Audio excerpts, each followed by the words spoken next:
bertemu lagi dengan saya Husen dengan kami Madiun. Ya, ini ada satu kasus di farm kami. Dia kena bakteri. Lah, apa bakterinya? Nanti bisa dijelaskan oleh Dokter Gagang. Ini kondisinya dia kalau dibilang kluron bisa jadi kluron, tapi sebenarnya ada alasan yang lain. Yang lebih tepatnya nanti Dokter Gagang yang akan bercerita. Oke, mari kita lanjut ke Dokter Gagang. Oke dok, bisa minta tolong dijelaskan apa yang terjadi pada ternak ini? Ya, jadi ternak ini tadi laporannya terjadi sungsang. Tapi anehnya adalah sungsangnya itu dua-duanya pengen keluar. Yang satu kepala, yang satu kaki belakangnya, yang satu ini. Nah, dari situ akhirnya membuat dia ini nggak bisa keluar. Akhirnya tadi saya tolong dengan sungsang. Lah setelah saya tolong ternyata ini sudah mati di dalam, jadi terjadi mumifikasi. Lah kenapa terjadi mumifikasi? Itu karena dia kena observasinya kena Brucella atau kita sebut brucellosis. Nah ini bisa dilihat, ini barusan keluar. Lah ini keluar, isinya nanah sama darah yang sudah lama berada di dalam. Jadi ini kemungkinan nanah dan darah ini sudah ada di induknya itu sudah lama, sehingga membuat anaknya ini mati karena terinfeksi bakteri itu sendiri. Kalau kita melihat betina yang habis melahirkan, harusnya tidak seperti ini. Keluarnya bukan seperti ini, tapi putih bening. Tapi ini mengandung nanah dan darah yang sudah lama tertahan di dalam plasentanya dia gitu. Jelas saja makanya anaknya kemudian mati. Jadi kasus ini itu double kasus. Kasus sungsang itu bukan karena sungsang, tapi karena dia sudah mati di dalam, terkena Brucella itu tadi. Siap. Dok, terus untuk ini teknis praktis untuk peternak mungkin berjaga-jaga biar tidak terkena Brucella seperti apa, Dok?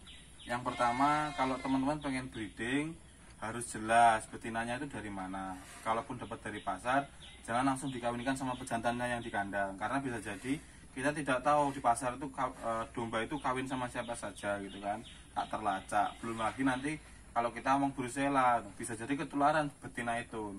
Kalau kita kawinkan sama jantan kita yang di kandang, jantan kita ketularan tapi tidak menunjukkan gejala. Lah, ketika jantan kita itu ngawinkan sama betina kita yang ada di kandang udah lama yang tidak punya riwayat Brucella, maka sama saja kita menyebarkan Brucella di kandang kita sendiri. Makanya harus hati-hati kalau nyari bakalan betina buat teman-teman breeding gitu. Kalaupun dapat dari pasar pun harus dikarantina, SOP-nya seperti itu. Tadi dokter katakan tanda-tanda gejala. Kira-kira dari ternak sebelum terjadi kondisi seperti ini, atau sebelum dikawinkan, atau saat dapat dari pasar, itu gejala-gejala awalnya kelihatan nggak, Dok? Rata-rata kalau yang sudah parah itu kencingnya merah, Mas. Sampai kencing merah? Iya, kencingnya merah atau kencingnya berdarah. Kalau sudah sampai kayak gitu harus dikarantina. Tapi rata-rata Brucella itu tidak menunjukkan gejala. Gejala yang paling terjadi adalah keluron atau keguguran sebelum 5 bulan kandungan. Seperti itu biasanya. Berarti kalau untuk menghindari lagi, kalau memang terjadi keluron itu harus dilakukan treatment. Iya, treatment. Lah, treatment rekomendasi dokter yang mungkin bisa dilakukan peternak seperti apa? Yang pertama dilakukan penyuntikan antibiotik. Kalau antibiotik standarnya untuk penyuntikan mungkin bisa hubungi dokter hewan setempat. Siap.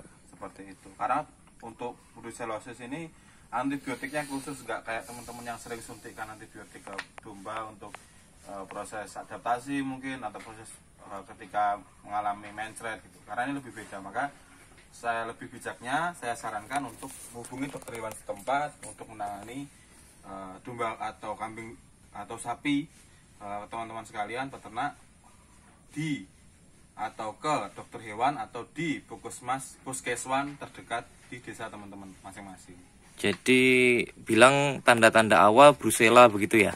Terus minta di treatment atau mungkin bisa Ya, atau kalau ada keluhan-keluhan bilang aja, nanti biar diidentifikasi. teman-teman medis dan para medis veteriner untuk mendiagnosa dan menjatuhi diagnosanya dari observasi yang dia dapatkan di lapangan seperti itu. Agar teman-teman juga tidak salah diagnosa juga seperti itu. Ini mungkin bisa terjadi kayak gini dok. Dokter hewan telat datang dan tidak mengetahui kondisi kematian, terus kondisi yang seperti saat ini. Kira-kira mungkin nggak sih dokter hewan itu bisa mendiagnosa, dari cerita gitu bisa didiagnosa dok? Bisa, karena Bisa ya? semua dokter hewan bisa menjadi diagnosa dari ceritanya peternak atau kita sebut anamnesa. Anamnesa. Teman-teman kalau ditanyain dokter hewan jangan ngapusi, selain jangan bohong. Karena di situ teman-teman kalau sudah membohongi, maka dokter itu tidak akan bisa bekerja, gitu. Maka dia akan kesulitan. Oleh karenanya teman-teman kalau ditanyai tentang kondisinya ternak, itu ngaku aja, terang-terangan aja, jujur-jujuran aja. Dikasih makan apa atau kondisinya seperti apa, jangan ditutup-tutupi gitu. Karena nanti kalau ditutup-tutupi sama saja teman-teman tidak menyelesaikan masalah teman-teman sendiri. Siap. Oke, terima kasih dok. Ini dilakukan treatment apa aja dok? Kalau ini standar treatment kelahiran ya dok ya?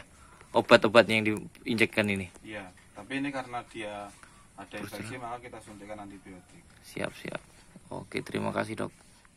Oke, demikian tadi cerita brucella di kandang kita. Penyakit ini tidak menular secara serta-merta. Jadi penyakit ini mempunyai efek, kalau dalam bahasa COVID, kata dokter tadi OTG. Jadi pejantan yang pernah mengawin betina kena brucella, bisa jadi pejantan tersebut kena OTG sehingga bisa menularkan ke yang lain. Dan setelah ini insya Allah nanti beberapa pejantan kita yang telah mengawin ini akan kita diagnosis dan kita lakukan treatment khusus agar carrier diagnosa yang ada dalam tubuhnya bisa bisa hilang dan juga bisa melakukan kerjanya kembali, yaitu mengawin domba-domba kita.